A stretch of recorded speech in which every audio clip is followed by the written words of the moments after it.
चुनावी शोर, अवैध धन का जोर। वक्त है हमारी खास पेशकश का। मैं हूं ज्योति सिंह।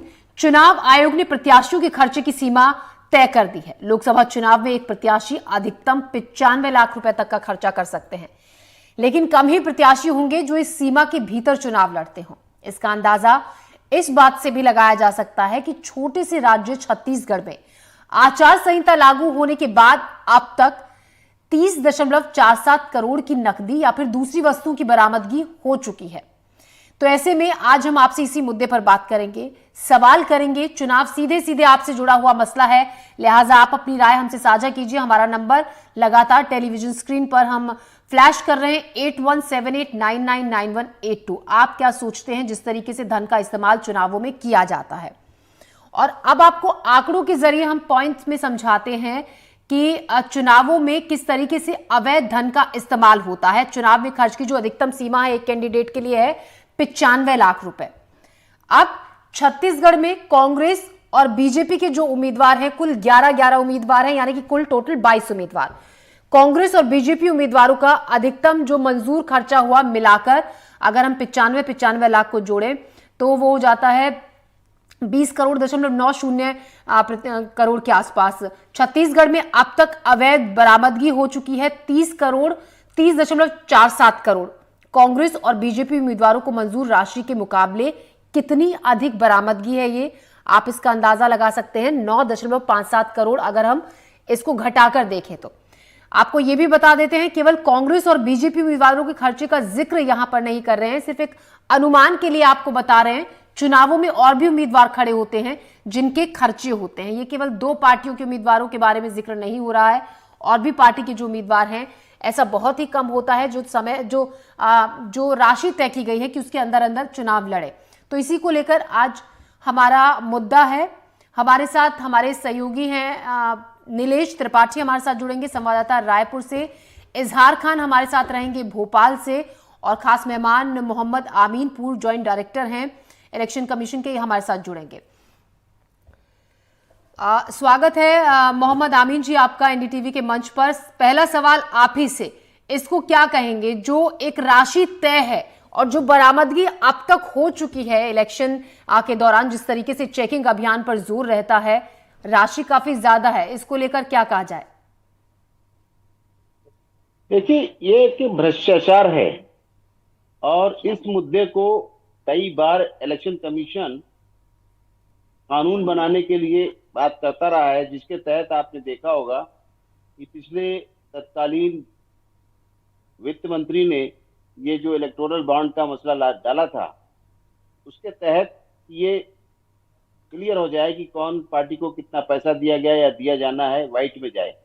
लेकिन आप देख रही हैं कि आपने अभी कहा कि 95 लाख रुपए मेंबर ऑफ पार्लियामेंट के चुनाव के लिए दिए जाते हैं, तो उनके अकाउंट स्पेशली खोला जाता है, जो लेन देन करेंगे उसमें डिजिटल होगा। लेकिन देखिए, ये लोग अपने रास्ते निकाल लेते हैं और अंडर हैंड और टेबल के नीचे से पैसे लेने शुरू कर देते हैं। लेकिन ये पैसे की इतनी विजिलेंस रहती है चुनाव के टाइम में कि जो हमारे जो लोकल विजिलेंस के लोग हैं वो भी ध्यान रखते हैं, पुलिस भी ध्यान रखती है।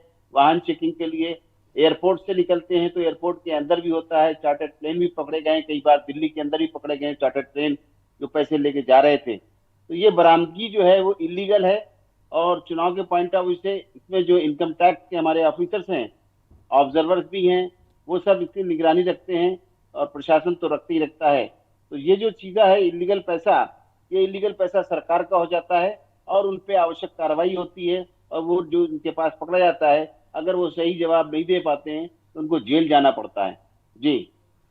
जी मोहम्मद जी, बिल्कुल सवाल हम यही उठा रहे हैं कि पुलिस भी पूरी मुस्तैदी दिखाती है, प्रशासन पूरा मुस्तैद होता है, और क्यों आखिर लगाम लग नहीं पा रही है इस पर? जो तय है जो रकम, केवल उसके अंदर अंदर क्यों नहीं चुनाव लड़ा जाता है? क्यों इस तरीके से अवैध एक तरीके से जो रुपयों का लेन देन होता है इलीगली तौर पर, वही एक बड़ा सवाल खड़ा हो रहा है। इजहार, आपसे सवाल, लगातार आपकी बातचीत भी होती रही होगी इस मामले को लेकर कुछ लोगों, और अक्सर इस तरीके की खबरें आती हैं कि इतना फलाने लोग गाड़ी में जा रहे थे और अच्छा खासा मोटा अमाउंट उनसे बरामद किया गया, कोई जवाबदेही नहीं थी, इसीलिए उसको जब्त कर लिया गया। कहाँ खामी आप पाते हैं इसमें? देखिए, जो आजकल के चुनाव हैं और हम अगर 10-20 साल पुराने चुनाव देखें तो उनमें काफ़ी डिफरेंस आ गया है। जो अब चुनाव हो रहे हैं वो कहीं ना कहीं धन बल के दम पे चुनाव हो रहे हैं, जहां पर जो प्रत्याशी हैं उनकी कोशिश रहती है कि किसी तरह से जो वोटर हैं उनको मैनेज किया जाए। इसमें बहुत बड़ी भूमिका निभाता है धन, और अवैध शराब भी जो है कहीं ना कहीं बहुत ज़्यादा चुनावों में इस्तेमाल की जाती है। जो कि स्लम एरियाज़ होते हैं वहाँ पर कोशिश की जाती है कि पैसे देकर और जो है शराब बांटकर जो है चुनाव को प्रभावित किया जाए, चुनाव को जीता जाए। क्योंकि कई प्रत्याशी ऐसे होते हैं जिन्होंने कोई काम नहीं किया होता या फिर इनकी जो कोई पृष्ठभूमि नहीं होती। ऐसे में उनके पास एकमात्र सहारा रहता है कि धन और शराब के दम पर चुनाव को जीता जाए। इसीलिए हम देखते हैं कि आए दिन इस तरह की सूचनाएं आती हैं। जब आचार संहिता लागू होती है तो देखने को मिलता है 50 लाख मिले, कहीं 1 करोड़ मिले, कहीं 25,000 मिले, कहीं 200 पेटी शराब पकड़ाई। तो इस तरह के जो मामले सामने आते हैं वो इस ओर साफ इंगित करते हैं कि जो कई प्रत्याशी ऐसे होते हैं, कई नेता ऐसे होते हैं जिन्होंने सत्ता में रहते हुए या फिर पद पर रहते हुए कोई काम नहीं किया होता। उन्हें डर रहता है कि कहीं ऐसा ना हो हम चुनाव में जाएं और चुनाव हार जाएं, या फिर कोई ऐसे प्रत्याशी को मैदान में लाया जाता है जिसका वो उसका जनाधार नहीं होता। तो कोशिश की जाती है कि पैसे और शराब के दम पर चुनाव जीता जाए। यही वजह है कि इस तरह के मामले सामने आते हैं। और ख़ास तौर पर चुनावों के दौरान जिस तरह से निर्वाचन आयोग जब सख्ती करता है, जब अलग अलग टीमें बनाई जाती हैं, चेकिंग की जाती है, तो ये बात सामने आती है कि जो बड़ी मात्रा में जो है वो कैश पकड़ाया जाता है, शराब भी पकड़ाई जाती है। तो कहीं ना कहीं ये इस ओर साफ इशारा कर रहे हैं कि कई लोग हैं जो चुनाव में इन अनुचित जो है संसाधनों का साधनों का प्रयोग करके चुनाव को प्रभावित करने और चुनाव जीतने की कोशिश करते हैं। जी बिल्कुल, एक तंत्र पूरा इसके पीछे काम करता है। नीलेश, आपके साथ काफी लोग खड़े हैं इस वक्त, हम चाहेंगे आप बात करें उनसे और इसको लेकर वो क्या कहेंगे, क्योंकि छत्तीसगढ़ का हमने मामला उठाया था कि कैसे एक छोटा सा प्रदेश और वहां पर इतनी मात्रा में लगातार कैश पे कैश बरामद हो रहा है और कुछ इसके पीछे इस पर लगाम नहीं लग पा रही है। बिल्कुल ज्योति, देखिए हमारे साथ एक वो वर्ग है इस खास मुद्दे पर बातचीत करने के लिए जो न सिर्फ कानूनी जानकारी रखता है बल्कि सामाजिक स्तर पर भी अवेयर रहता है। वकीलों का एक समूह है हमारे साथ। सर, क्या नाम है आपका? मैं किशोर ताम्रकार अधिवक्ता। ये चुनाव में जो धन बल का जोर जो है, छत्तीसगढ़ में ही अकेले 30 करोड़ रुपए से ज़्यादा की संपत्ति और कैश बरामद कर लिए गए हैं, जबकि आचार संहिता लगे अभी कुछ दिन ही हुए हैं, चुनाव अभी पूरी तरह से बाकी है।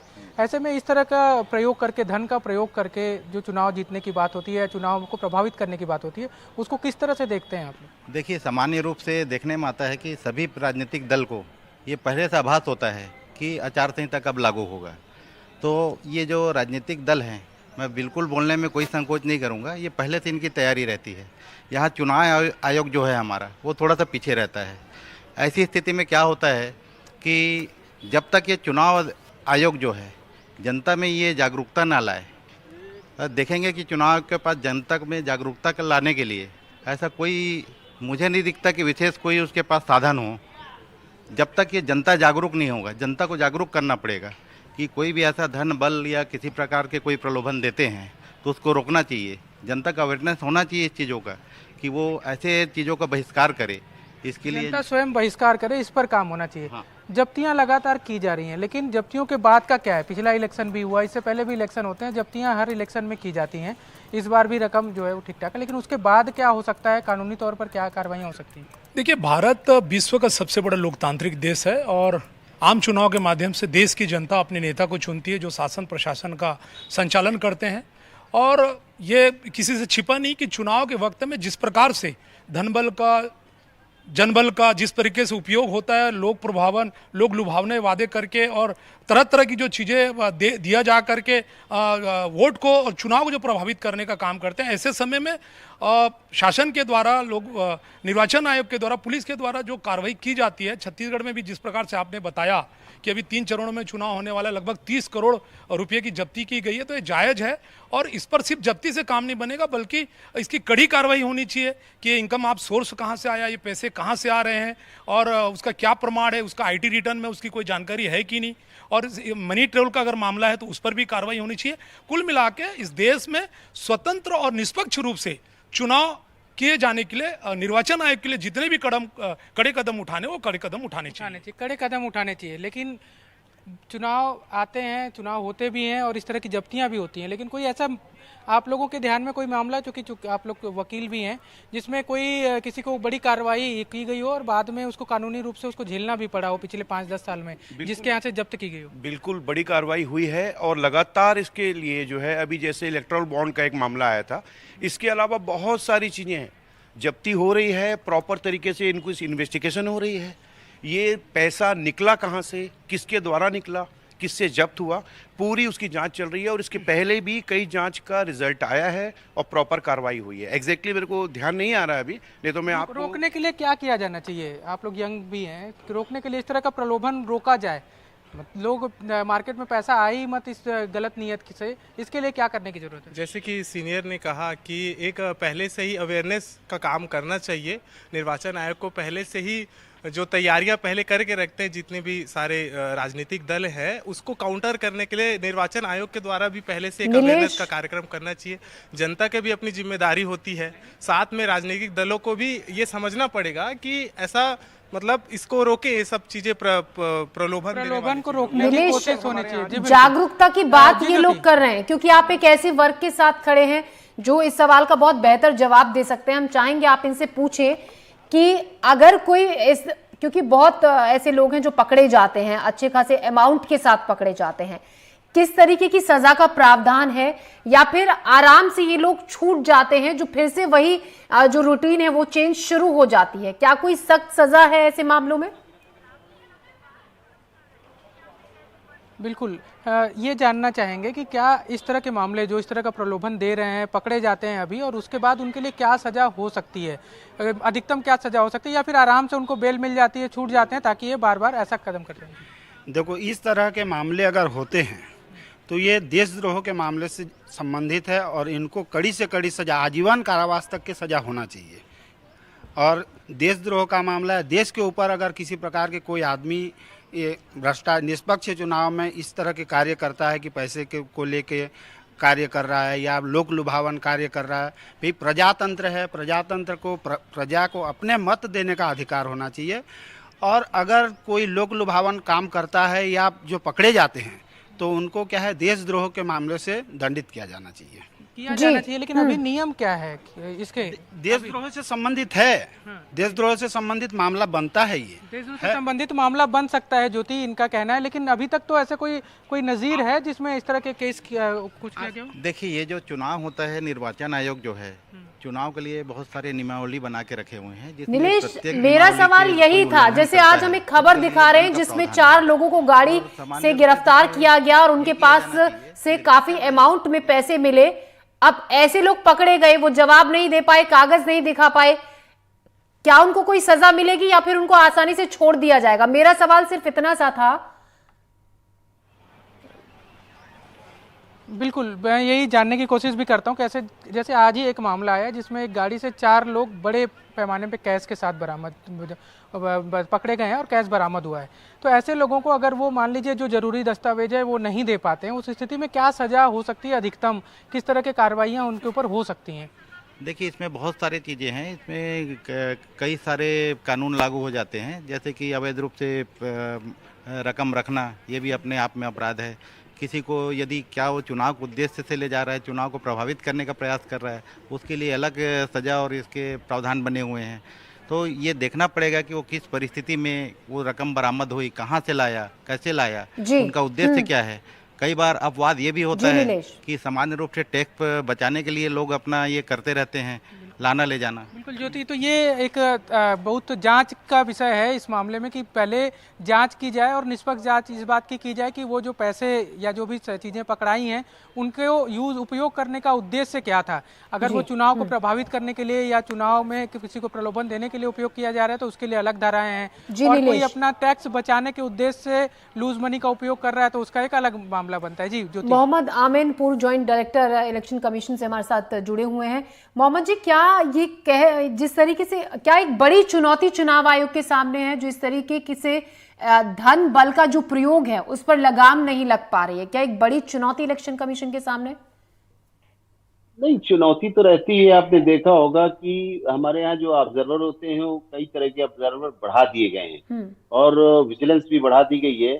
इसी तरीके से प्रशासन के लिए जो है हमारे पास जो है वो हमारे जो आईएएस ऑफिसर्स हैं वो रहते हैं ऑब्जर्वर के तौर पे। और अगर दंगा फसाद की बात आती है तो उसमें एडमिनिस्ट्रेशन को देखने के लिए, उसको रोकने के लिए पुलिस ऑब्जर्वर होते हैं, आईजी रैंक के होते हैं। इसी के साथ में आप देखेंगे कि अब रेवेन्यू सर्विस के ऑफिसर्स रहते हैं जो सब इलेक्शन का खर्चा देखते हैं कैंडिडेट का। जैसा कि आपने बताया 95 लाख रुपए ज्यादा नहीं होना चाहिए। अगर ज्यादा खर्चा आ जाता है और पकड़ा जाता है उसका कैंडिडेट का तो डिस्क्वालीफाई भी हो जाता है, नंबर 1। और अब आप देखेंगे कि इसके अंदर हमारे जो इनकम टैक्स के ऑफिसर्स हैं वो भी एज ए विजिलेंस भी लगे रहते हैं और एज ए चेकिंग में भी रहते हैं। तो जो इनकम टैक्स के ऑफिसर्स हैं ये जो एडमिनिस्ट्रेशन पैसा पकड़ता है या पुलिस पकड़ती है, पुलिस भी कोई एक्शन नहीं लेती। पुलिस पकड़ने के बाद पैसा जमा करती है सरकार में और खजाने में जमा होने के बाद ये केस हैंडओवर हो जाता है इनकम टैक्स को। तो ये इनकम टैक्स को देखना है कि पैसा कहाँ से आया, किस पर्पज का था, किस लिए था, ये लीगल है या नहीं है, इलीगल, ये लीगलिटी पे चला जाता है। और ये जब इनकम टैक्स के जो अधिकारी हैं वो उस पर केस बनाते हैं जी। केस के लिए, जहां तक पैसा पकड़ने के बाद है। तो पुलिस जहां भी तक बल का सवाल है, बल के लिए पुलिस वाले हमारे हैं जो आईजी रैंक के ऑफिसर्स होते हैं, वो भी ऑब्जर्वर होते हैं। वो उन क्षेत्र के नहीं होते बल्कि दूसरी स्टेट से आते हैं फॉर इलेक्शन ड्यूटी, और वो किसी से कोई दोस्ती यारी नहीं रखते, वो सिर्फ कानून का पालन करते हैं। जी। तो पुलिस के पाले से भी निकलकर ये फिर इनकम टैक्स ऑफिसर्स के हाथ में ये मामला चला जाता है। उन पर बनता है कि वो किस तरीके से सख्ती से इस मामलों से निपटते हैं। इजहार, हमें जिस तरीके से अभी बता रहे हैं मोहम्मद आमीन की तमाम तरीके से ऑफिसर्स पूरा ख्याल रखते हैं, एक एक चीज़ पर नज़र रखते हैं, प्रत्याशियों की जो सदस्यता है वो तक कैंसिल हो जाती है। लेकिन और जैसा कि अभी नीलेश भी बात कर रहे थे कि तमाम कानून हैं जो सख्त हैं इस मामले में अगर पकड़े जाते हैं लोग, लेकिन हर बार ये देखा जाता है कि इस बार के चुनाव में पिछले बार के चुनाव से ज्यादा रकम बरामद की जाती है। तमाम वो चीजें बरामद की जाती हैं जिनका इस्तेमाल नहीं होना चाहिए था। यानी कि कहीं ना कहीं लूप होल तो है, लापरवाही तो है, जिसकी वजह से हर बार ये बढ़ जाती है। और क्या फ्री बीज को भी एक बड़ी वजह मानी जाए कि जो मतदाता हैं वो फ्री बीज के चक्कर में आ जाते हैं, और ये एक बड़ी वजह इसके लिए मानी जा सकती है?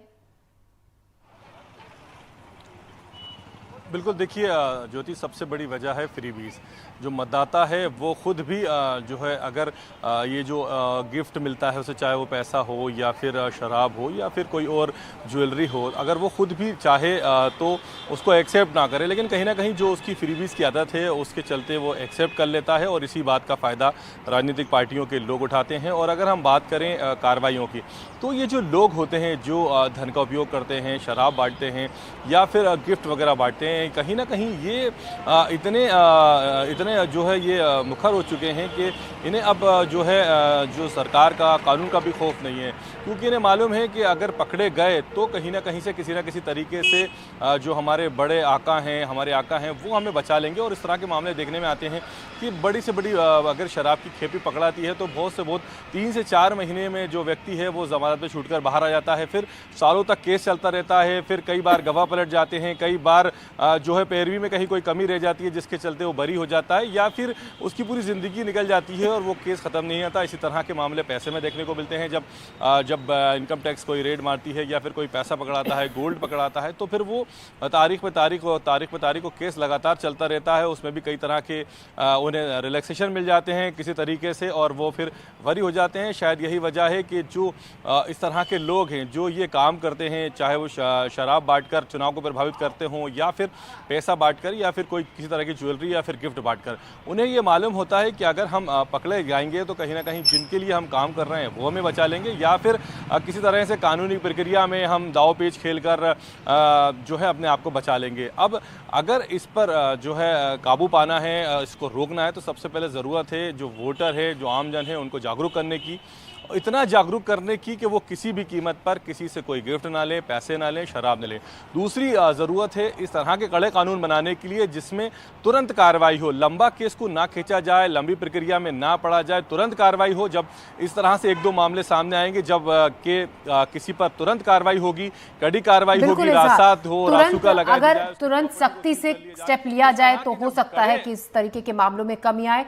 नीलेश, सवाल आपसे, जिस तरीके से धन बल का इस्तेमाल होता है, यही हमारा आज का टॉपिक है, इसी पर हम लगातार चर्चा कर रहे हैं। क्या अब जब इतना हम दिखा रहे हैं कि 95 लाख रुपए की जो सीमा है वो तय है, लेकिन उससे कहीं ज्यादा इस्तेमाल होता है, एक सामान्य आदमी इस व्यवस्था में तो टिक नहीं पाता है। यानी कि जो अच्छा पैसे से स्ट्रांग है, जो हर तरीके से मजबूत है, वही आदमी चुनावी मैदान में उतर सकता है और वही जीत का स्वाद भी चख सकता है। अगर एक सामान्य नागरिक की हम बात करें जिसके पास पैसा नहीं है, अगर वो चुनावी मैदान में है, ऐसे माहौल में उसका टिक पाना काफी मुश्किल है। बिल्कुल ज्योति, इसका जवाब भी हम अपने साथी जो हमारे साथ हैं उनसे लेंगे, लेकिन एक उदाहरण आपको देना चाहूँगा कि कुछ दिन पहले ही प्रमुख विपक्षी दल जो देश की है कांग्रेस, उनके बड़े नेता राहुल गांधी ने कहा कि हमारे पास पैसा नहीं है चुनाव लड़ने के लिए। यानी कि पैसे की कितनी अहमियत है चुनाव में उनके उस बयान से समझा जा सकता है। लेकिन जो बात अवैध रूप से पैसों की हो रही है, जो बात अवैध रूप से पैसे मतदाताओं तक पहुँचाने की हो रही है, उसको कैसे रोका जाए सर? उसके लिए क्या किया जाना चाहिए? जो पैसे अवैध रूप से पहचानने की कोशिश की जा रही है या सामान ऐसे लुभावने सामान, इसको किस तरह से रोका जाए? पहली बात तो क्या जो पकड़ा रहे हैं पैसे, उसकी निष्पक्ष रूप से जांच होनी चाहिए कि वो पैसा अवैध है कि काम का है। कई बार ऐसा होता है व्यक्ति अपने जरूरत की चीज के लिए भी लेके जाता है और वो पकड़ा जाता है, और जो एक्चुअल में बांट रहा है वो नहीं पकड़ाता है। कई बार ये भी होता है। ये होता है क्योंकि ये जो जांच हो रही है प्रॉपर, ये एक निश्चित जगह पे हो रही है, तो सबसे मेन तो जांच होनी चाहिए सही तरीके से। जांच का दायरा भी बढ़ाना चाहिए। आप कुछ बोल रहे थे, मैं पीछे से सुन रहा था कि सिर्फ चुनाव के समय नहीं बल्कि निगरानी पहले से भी की जानी चाहिए, आचार संहिता लगने के पहले और बाद भी। निश्चित रूप से चुनाव आयोग के द्वारा इतनी बड़ी घोषणा होने के बाद और जिस प्रकार से कार्रवाइयाँ हो रही है और लगातार रुपयों की जब्ती हो रही है, गहनों की जब्ती हो रही है, तो आप ये अंदाज लगा सकते हैं कि जो शांति काल में हम कह सकते हैं चुनाव जब नहीं हो रहा है उस समय किस प्रकार से अवैध रुपये की परिवहन होती होगी, अवैध रूप से लोगों को लाना ले जाना होता होगा, और ये आखिर पैसे इतने बड़े रकम कहाँ लेकर के जा रहे हैं, क्या कर रहे हैं, इसका क्या उपयोग हो रहा है। तो ये पूरी जांच की विषय वस्तु है। ओवरऑल चुनाव की दृष्टि से हम करें, अगर हम चर्चा करें तो फ्री एंड फेयर इलेक्शन के लिए जरूरी है कि चुनाव में जो प्रलोभन है या जो पैसे का जो उपयोग होता है, दुरुपयोग होता है, अवैध रूप से जो पैसे बांटने का काम होता है, वो नहीं होना चाहिए। कारण ये है, अगर देश में अगर हमें महंगाई कम करना है, अगर हम बेरोजगारी, हम चाहते हैं कि बेरोजगारी खत्म हो जाए, या हम चाहते हैं कि अच्छी अच्छी फैसिलिटी मिले, तो चुनाव से पहले अगर इस प्रकार के जब ये जो अवैध रूप से रकम बांटे जाते हैं या इसका दुरुपयोग किया जाता है, ये इसी कारण ये जो दल के लोग हैं, ये लोग जानबूझ करके विकास के कार्य को अवरुद्ध करते हैं और विकास के काम को नहीं करते हैं। बिल्कुल, जब चुनाव में इतना पैसा खर्च करेंगे तो उसके बाद वो कमाने पर भी जुट जाते होंगे चुनाव होने का, यही कहना है। मैं एक सवाल आमीन से भी लेना चाहेंगे, जो बैठे हुए हमारे गेस्ट हैं ज्योति, उनसे अगर उनके पास कोई इसका जवाब हो कि क्या कोई नज़ीर आसपास, जो क्योंकि इलेक्शन अभी मध्य प्रदेश में भी हुए, छत्तीसगढ़ में भी हुए विधानसभा के, और लगातार चुनाव होते हैं, कोई ऐसी नज़ीर है क्या कि कोई पकड़ा गया और उस पर कोई कड़ी कार्रवाई की गई हो पिछले 2-3 इलेक्शन का, चूँकि वो इलेक्शन कमीशन से जुड़े हुए हैं, ताकि एक मैसेज जाए लोगों के बीच में कि जो पकड़ाता है उस पर कार्रवाई भी होती है, सिर्फ पकड़कर लिंगर ऑन एक तरह से जांच का नहीं किया जाता, या उसको इतनी लंबी जांच नहीं होती कि लोग भूल जाते हैं एक बार पकड़ाने के बाद कि कोई कार्रवाई भी हुई थी। कोई ऐसी नज़ीर है क्या? अगर आमीन साहब बता पाएँ तो एक मैसेज अच्छा जाएगा कि कोई कार्रवाई हुई हो पिछले 2-3 इलेक्शन में कभी भी ऐसा। देखिए, बड़ी खुशी की बात है कि जहाँ पर आप खड़े हैं वहाँ पर हमारे देश के अधिवक्ता खड़े हुए हैं। ये कोर्ट में प्रैक्टिस करते हैं, लोअर कोर्ट से लेके सुप्रीम कोर्ट तक ये अपनी प्रैक्टिस करते हैं। तो जैसा कि इनको पता है, ये खुद ही समझदार हैं, जानते हैं इस बात को कि देश का ऐसा कानून है कि जब इलेक्शन कमीशन अपनी डेट अनाउंस करता है तब मॉडल कोड ऑफ कंडक्ट या आचार संहिता लगती है। उससे पहले हम लोग कुछ नहीं कर सकते, और उस इलेक्शन के बाद जब हम उनको लिस्ट दे देते हैं राष्ट्रपति को, संसदीय इलेक्टोरल रोल की जो जीत के आते हैं एमपीज, उसको नोटिफिकेशन होता है, या उससे पहले जो असेंबलीज में हम इलेक्शन कमीशन जो लिस्ट सबमिट कर देता है गवर्नर को, और गवर्नर उसको नोटिफाई करते हैं, तो कंस्टिट्यूट हो जाती है असेंबली और पार्लियामेंट प्रेसिडेंट कर देते हैं। तो मेरा सिर्फ यही कहना है कि कानूनी प्रक्रिया जो है हमारे देश की इतनी लंबी है कि उसके लिए न्यायालय है, न्यायालय नीचे भी है, ऊपर भी है, छोटा से लेकर बड़ा तक है, और ये लोग इस बात का फायदा उठाते हैं। मैं तो समझता हूँ कि जो सख्ती होती है सिर्फ इलेक्शन की टाइम ही हो जाती है, क्योंकि अधिकारी लोकल अधिकारी नहीं होते वहाँ पे, वो बाहर के आए हुए होते हैं, तो वो किसी तरह का इनसे कोई दोस्ती यारी नहीं करते, वो कानून के तहत कार्य करते हैं। तो ये हमारे देश को समझना होगा, देश की जनता को समझना होगा, देश की जनता को जागरूक करना होगा और उनको बताना होगा कि देखिए ये लोग इस तरह से नाजायज पैसा देके, नाजायज चीजें देके आपका फायदा उठाते हैं और 5 साल तक आपके साथ धोखा करते हैं।